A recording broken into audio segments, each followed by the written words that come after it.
Hi everyone, Officer Marley here today, and I've teamed up with Weasel News to give you some vital road safety advice because they paid me handsomely to do so. Now, you should never use your phone behind the wheel of a vehicle. However, if you sometimes find yourself on your phone swerving into oncoming traffic, then it's always important to make sure that you are going to be safe, and you can ensure this by making sure you're driving a 300-ton dump truck and not the careless drivers currently driving into your general direction. And when you find yourself in this situation, it's always best to quickly get out of the vehicle, make sure not a lot of damage is done, and you can safely make your phone call, which you intended to do. However, you couldn't because of the careless drivers driving into you. And I'm actually going to end this phone call because I need to make a new phone call because of other people's safety here. See, if I didn't put other people's safety in front of mine by putting my safety in front of theirs, it's one of those strange situations where you put yourself first to put others first, and I can safely make my call here to the emergency services.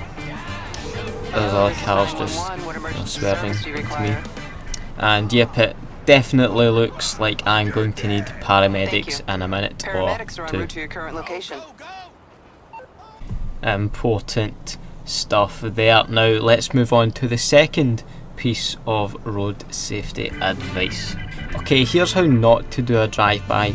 In this example, you'll see the driver's driving way too quick. His aim is all over the place. He doesn't take out many targets at all. His getaway is frankly embarrassing, and yet in the end he panics and struggles to perform an effective drive-by. Now in this second example is how it should be done. As you can see, the driver pulls up to the designated parking space. He can turn to his side, can take time to take aim, and then unleash a hail of gunfire and perform an effective drive-by, taking out many targets, only because he took the precautionary steps by pulling over to the side of the road safely. And yeah, you can just see how effective that drive-by was here. And as you can see at the end here, before he pulls out, he checks his mirrors to make sure he can come out safely. Okay, now we've got the basics covered, let's get into the more technical and tougher pieces of advice on road safety. It's important not to wank when you're at the wheel of a vehicle, most importantly because other people might see you and it could be embarrassing if you get caught, and I suppose it is a bit dangerous to other drivers out there, as you can see on screen. So just wait until you get home if you can. Could do with a chug myself just now. Anyways, here's number 4, bit of advice I think.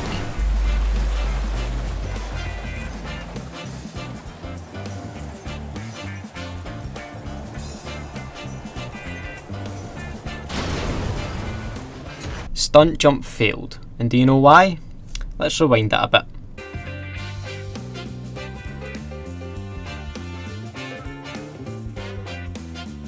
And zoom.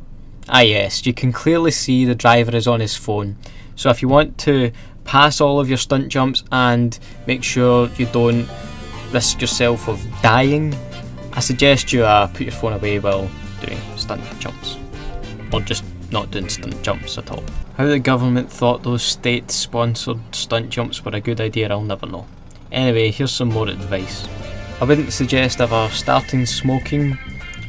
I've been smoking every day for the past 20 years and I'm not addicted, but you might not be so lucky.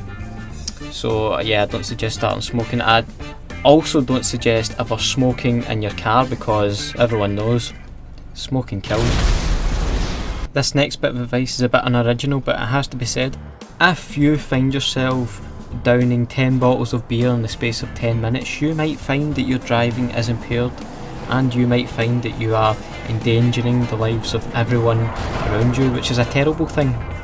However, you might also find your parking is above average for the duration of your drunken escapade. So yeah, in general, I'd say just stay away from the booze when you're going to be behind the wheel of a vehicle. Yeah.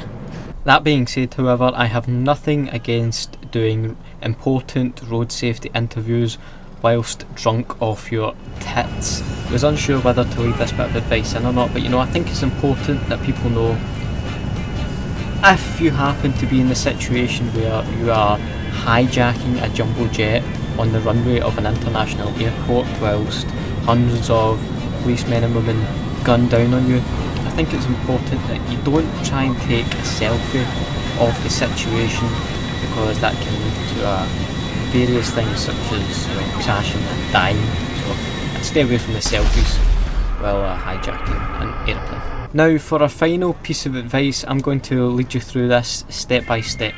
When calling your homie, make sure you do so outside of the vehicle like we have discussed before. Hey, what's up? Let's get the hood together. You still alive, nigga?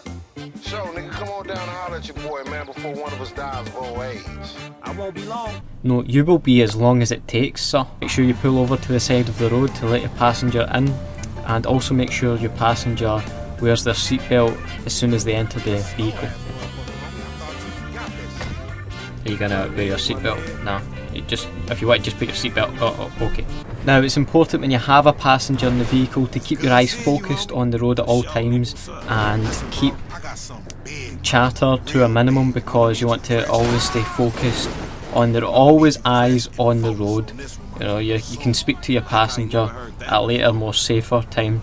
You know, always on the road, just making that clear. Because if you don't keep your eyes on the road, you end up with a broken down fucking car and you need to get your stupid fucking mate to help you push it off the road, and it's pretty much totaled. So yeah, fucking hell. Should have listened to Marley. So yeah, that just about wraps things up. Be sure to let me know your own road safety advice tips in the comments below.